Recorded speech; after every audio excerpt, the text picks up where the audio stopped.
Hi everyone, thank you very much for stopping by and returning to the old world. Today we are talking about one of the great debates of Warhammer times, and that is Kings of War, or Warhammer, the old world. So just to put this into a little bit of context, I'm very much aware that Kings of War does have its very strong fan base, and that has taken off to an extent regarding people being very dissatisfied with Games Workshop following the destruction of Warhammer Fantasy Battles about 8 or 9 years ago. But that's not exclusively the case. This is a game that's been around for quite a long time in its own right, coming up to 10 years now, I think. It's on its third edition of the game. And if it was just a reactionary game, it wouldn't have lasted that long, in my opinion. Now, a member of the club I go to has been asking me for a little while to give him a game of Kings of War. He is a Kings of War player. The stars have finally aligned and we got our game in. His Romans were against my dwarves, albeit he was using them as the Order of the Green Lady.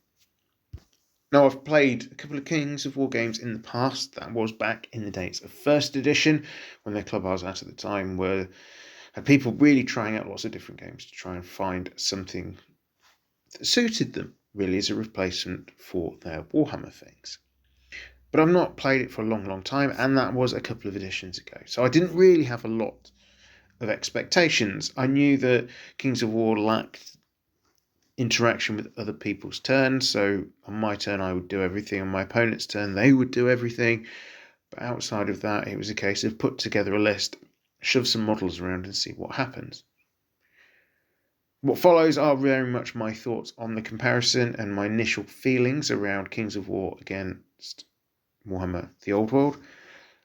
I do take into account when I'm coming up with this that I've played a game of 3rd edition Kings of War. I'm a much more experienced Warhammer player, but I'm trying not to let that have a direct influence really on what I'm going to say. That being said, how do I think they compare, and what are the key takeaways? Well, overall actions in Kings of War I found to be much simpler than in Warhammer, the old world. There's less steps to everything, there's less tables you need to consult, and less things are required to think about. So you don't need to change formations of units. Your units have a formation, that's what they work in. Warhammer, the old world, you've got your march column, you've got maybe a long line. The number of models in the front rank matters. That's not the case for Kings of War. They have their stats, the stats don't change. So from a point of view of certainly picking up the game and running with it, I think Kings of War offers a really great experience from that, because it didn't take me long to realise what is going on.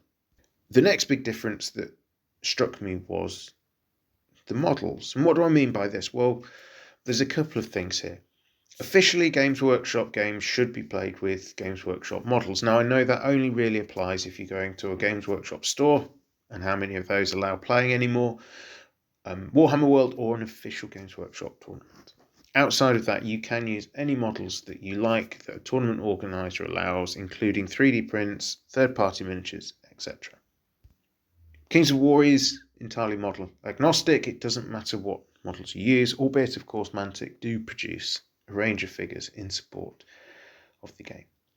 The other thing that really strikes me, though, and this is perhaps the more important factor, is Kings of War doesn't seem to have the big beastie character that can smash face left, right and centre.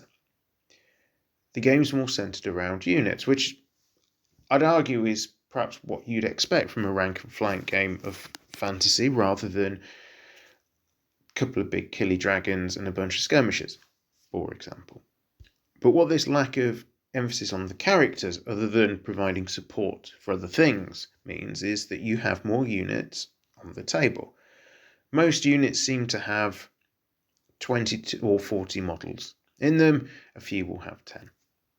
Now, because individual models don't matter in Kings of War, you can have lovely scenic bases. You don't need to pack out the bases with the right, in air quotes here, number of models. But if you choose to do so, actually you're looking at an awful lot of models that you need to get on the table.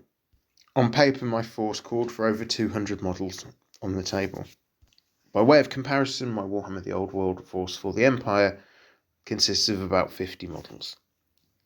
So a far, far smaller model count, and even if you take into account costs of buying models and whether you can get cheaper things, etc., for Kings of War officially, etc., it's still an awful lot longer to paint the models, to assemble the models, etc., or even to take the time to build the big, expansive scenic bases that you would need as replacements. Although I do recognise, having said that, there's nothing to stop you just pushing bits of cardboard out with some stats written on them, if that's what you want to do to play the game.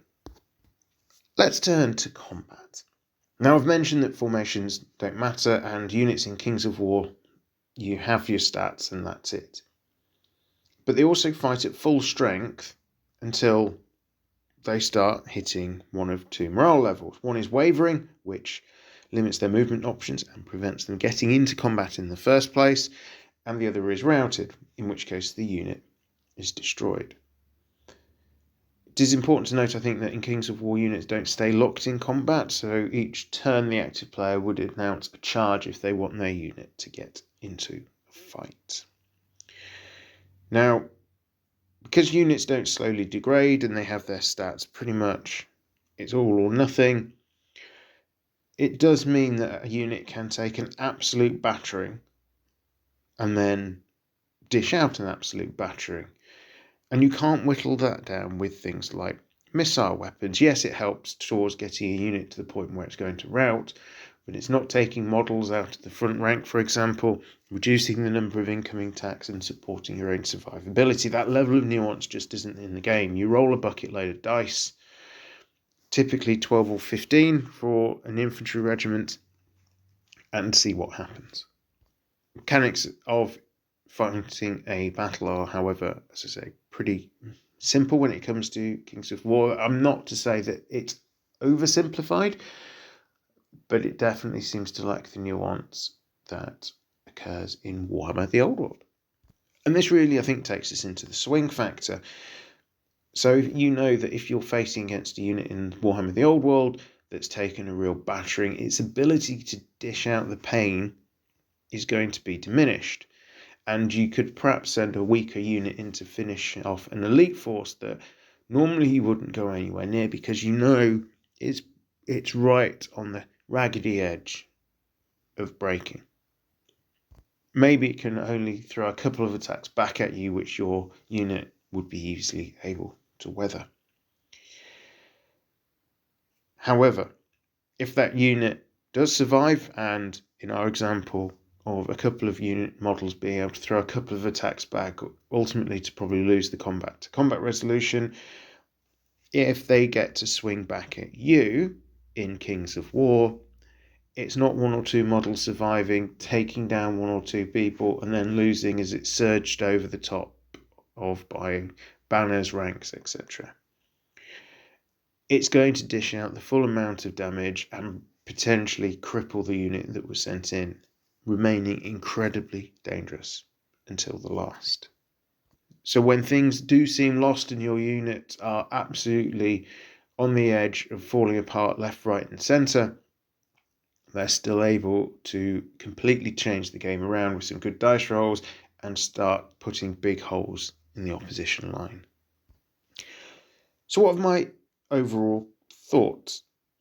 With Kings of War, I do really like the fact that it's unit driven rather than about a killy lord, as you get with Warhammer the Old World.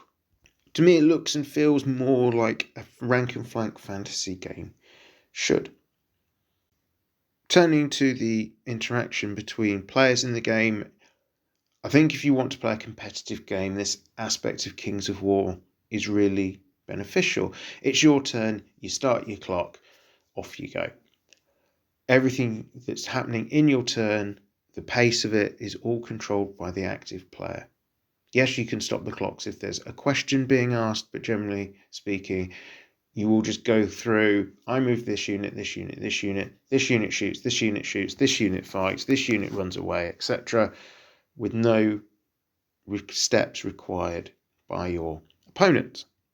Now, fortunately, turns in Kings of War do seem to be relatively quick, and I say fortunately because as the opponent in the turn phase, you basically just stood there and watching your opponent do things to you. You've got no way of interacting with that. There's no counter charges. There's no responses at all to being charged. There's no ability to stand and shoot. There's not even the chance to fight back in combat, and which seems pretty unrealistic because you're not going to have a situation where two regiments of warriors clash and only one side starts swinging the swords and the others just take it. This takes me into my overall thought number 3, really, which is around the nuance. I think it's just lacking in Kings of War. Formations don't matter. Everything's simplified. And I kind of like the extra level of complexity that Warhammer, the Old World, brings. Where your characters are within units matters, for example. In Kings of War, well, the characters are just individual models that run around alongside the units. Now, I could be wrong on this, but one of the things I did find with units when they hit wavering in Kings of War, unless you've got a special rule, headstrong, something like that, which allows you to recover from a wavering position, once the unit is wavering, it can do very little. In Warhammer the Old World, once a unit starts to struggle from a morale perspective, maybe it's run away from something, it can still recover and return to the fray. And let's face it, there's oodles of examples of real military history where units have broken, recovered, returned to the fray.